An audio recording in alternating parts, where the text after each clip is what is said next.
Ahojte. Ahojte, tak vás vítam pri ďalšom videu.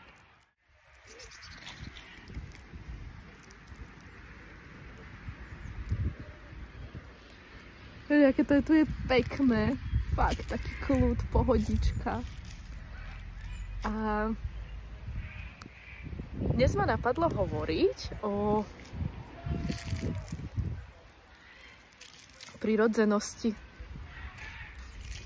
Prirodzenosti. Čo je to tá prirodzenosť? Pravda. Každý má tú svoju. A každý zo svojej úrovne vedomia ju má inú. Dvaja môžu vyprávať o tej istej veci a každý môže mať svoju pravdu. A z každého uhla toho dotyčného pohľadu je správna.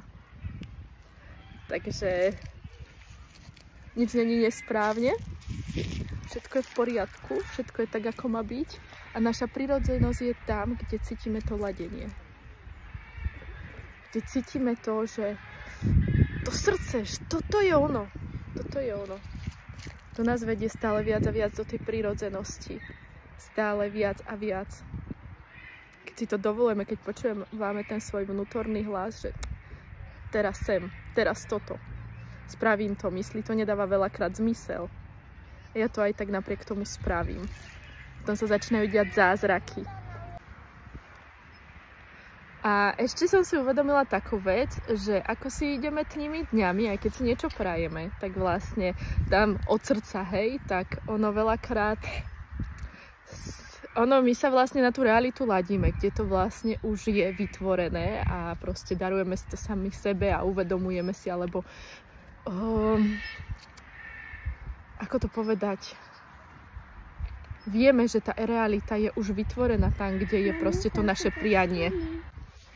A vlastne, ale kým proste všetko to má svoj čas a tou myslou, proste to sa všetko skladá a vytvára a proste všetko to chce svoj čas, kým vlastne je hotovo.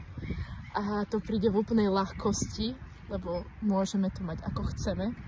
Môže to prísť k nám ťažko, vydre to, ale môže to prísť k nám aj bez toho, aby sme pohli prstom v tej najjednoduchšej, najkrajšej, najjednoduchšej a najľahšej verzii. A to je fajn si vybrať túto možnosť, ale každý sám za seba. A vlastne ako ideme tými dňami, tak ja mám pocit, že proste ja už aké by to žijem, ešte to tu ani není, hej, a potom príde nejaký buchbac proste zvonku a opäť mi to pripomenie, proste ten taký, ma to vcuclo, tak proste späť zase, že bože, zase a to a hento a presne tie isté scenáre a mohlo to byť aj na takých pekných miestach, kde som si to naozaj chcela užiť a tá hlava proste mi nedovolila.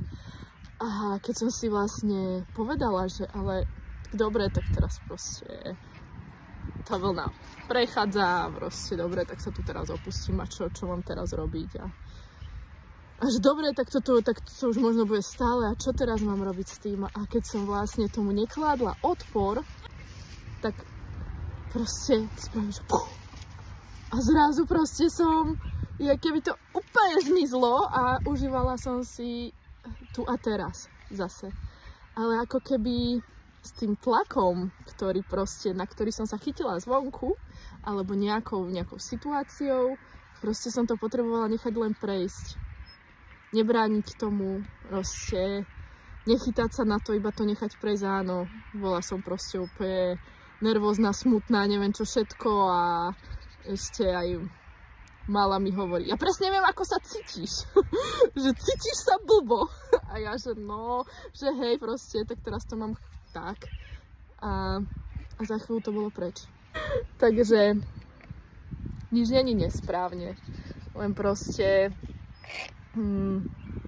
dovoliť si to, že teraz je to takto, je to takto. A o malý moment to už môže byť úplne inak. Keď si sami nebránime.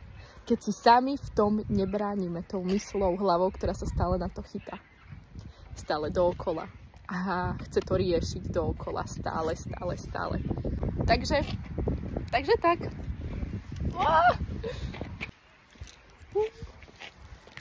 krásne.